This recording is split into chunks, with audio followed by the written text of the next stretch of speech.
اپنے سبھی سننے والے خواتین و حضرات کو سلام عرض کرتی ہوں۔ السلام علیکم ورحمۃ اللہ وبرکاتہ۔ تو شروع کرتی ہوں آج کا قصہ۔ بسم اللہ الرحمن الرحیم۔ نئے آنے والے دوستوں سے گزارش ہے کہ ہماری یوٹیوب چینل قصے اللہ والوں کے چینل کو سبسکرائب کر لیجئے، جس سے آپ کو نئے نئے قصے سننے کو ملتے رہیں۔ تو شروع کرتے ہیں قصہ معرکہ کربلا کا 16واں حصہ، اور آپ سبھی ملاحظہ کیجئے۔ بوڑھی دادی، سلیط اور فاختہ تینوں ذکوان کے پاس بیٹھے تھے۔ دوپہر ہو گئی تھی۔ ذکوان کو ابھی تک ہوش نہیں آیا تھا۔ تھوڑی دیر میں ذکوان نے آنکھیں کھول دیں۔ تینوں کے چہرے کھل اٹھے۔ بوڑھی دادی بول پڑی، خدا کا شکر ہے کہ ذکوان نے آنکھیں کھولیں۔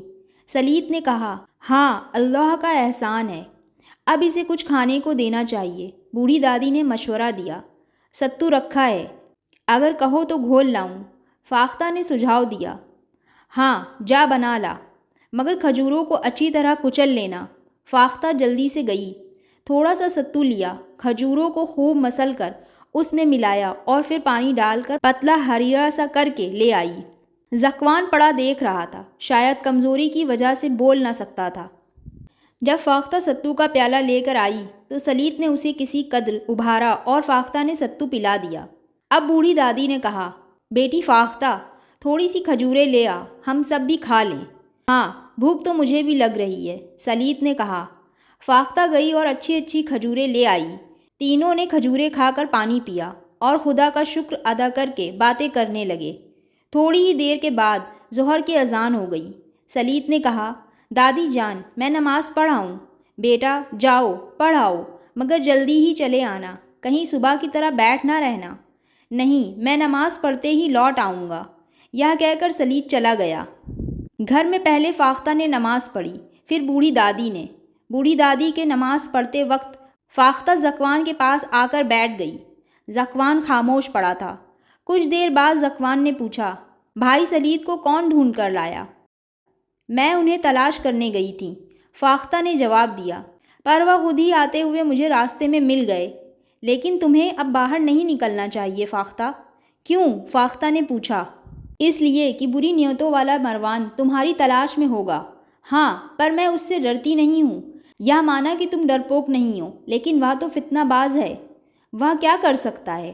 اس کے ساتھ کئی بدماش رہتے ہیں، وہ شاید سوڈان یا کہیں اور کے رہنے والے ہیں، بڑے خوخار اور درندوں جیسے ہیں، کہیں وہ انہیں تمہارے پیچھے نہ لگا دے اور وہ تمہیں پکڑ کر نہ لے جائیں۔ آپ جانتے نہیں ہیں ہمارا قبیلہ بڑا زبردست ہے، ذرا سی دیر میں سب جمع ہو کر ان کی بوٹیاں اڑا دیں گے۔ یہ بھی صحیح، لیکن اس سے تو فتنہ ہی کھڑا ہوگا۔ فتنہ مروان پیدا کرنا چاہتا ہے یا ہم؟ اگر تم گھر سے نہ نکلو تو مروان کوئی فتنہ اٹھا ہی نہیں سکتا۔ نہ نکلا کروں گی۔ شکریہ، میرا مشورہ قبول تو کیا۔ نیک مشورہ تو ماننا ہی چاہیے۔ اس وقت بوڑھی عورت آ گئی۔ اس نے آتے ہی پوچھا، کہو بیٹا ذکوان، اب طبیعت کیسی ہے؟ خدا کا شکر ہے، اچھی ہے، ذکوان نے جواب دیا۔ دیکھو، ابھی اٹھنے اور زیادہ بولنے کی کوشش نہ کرنا۔ بوڑھی عورت بولی، بہت اچھا۔ تھوڑی دیر کے بعد سلیط بھی آ گیا۔ وہ پریشان سا لگ رہا تھا۔ بوڑھی عورت نے اسے دیکھتے ہی پوچھا، کیوں بیٹا، خیریت تو ہے؟ کیا پولیس تمہارا پیچھا کر رہی ہے؟ بھائی سلیط، گھبراؤ نہیں، جب تک میں زندہ ہوں پولیس تمہارا کچھ نہیں بگاڑ سکتی۔ میرے مدعی ہونے سے ہی کچھ ہو سکتا ہے، جب میں مدعی نہیں تو پولیس تمہارا کیا کر سکتی ہے؟ ذکوان نے کہا، تمہارا شکریہ ذکوان، میں پولیس کی وجہ سے پریشان نہیں ہوں۔ سلیط نے کہا، پھر کیا فاختہ کے لیے کوئی خطرہ پیدا ہو گیا ہے؟ نہیں۔ پھر کیا بات ہے بیٹا؟ بوڑھی عورت نے پوچھا۔ امیر معاویہ رضی اللہ تعالیٰ عنہ انتقال فرما گئے، اللہ ان کی مغفرت کرے۔ اب کون جانشین ہوا؟ بوڑھی عورت نے معلوم کیا، ان کا بیٹا یزید۔ یہ برا ہوا، بوڑھی عورت نے کہا، جی ہاں، سنا ہے کہ یزید نے ایک فرمان بھیجا ہے جس میں لکھا ہے کہ مدینہ والوں سے بیعت لو، خدا خیر کرے۔ فتنے کی شروعات ہو گئی۔ کیا تم سفیروں سے ملے تھے بیٹا؟ جی نہیں، سفیر تو مسجد میں آتے ہی نہیں۔ سنا ہے کہ ولید نے حضرت حسین کو بلایا تھا، یہ سن کر مجھے بڑی فکر ہو گئی ہے، مجھے یہی اندیشہ ہے بیٹا۔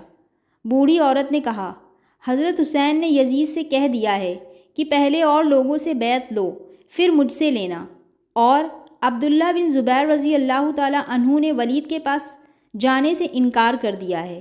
سلیط نے آگے بتایا، میں اس وقت اس لیے آیا ہوں کہ یہ واقعات آپ کو سنا دوں۔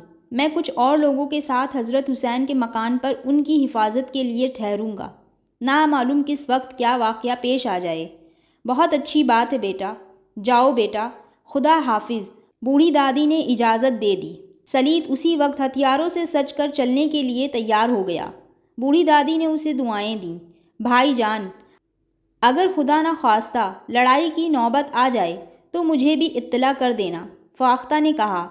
شاید تم بھی لڑو گی، سلیط نے مسکرا کر کہا۔ کیوں نہیں، ضرور اطلاع کروں گا۔ یہ کہہ کر سلیط چلا گیا۔ دوستو، یہ قصہ ابھی جاری ہے، اس کا اگلا حصہ نیکسٹ ویڈیو میں ملاحظہ کیجیے۔ نیچے کمنٹ میں ضرور بتائیے کہ آپ کو قصہ کیسا لگا۔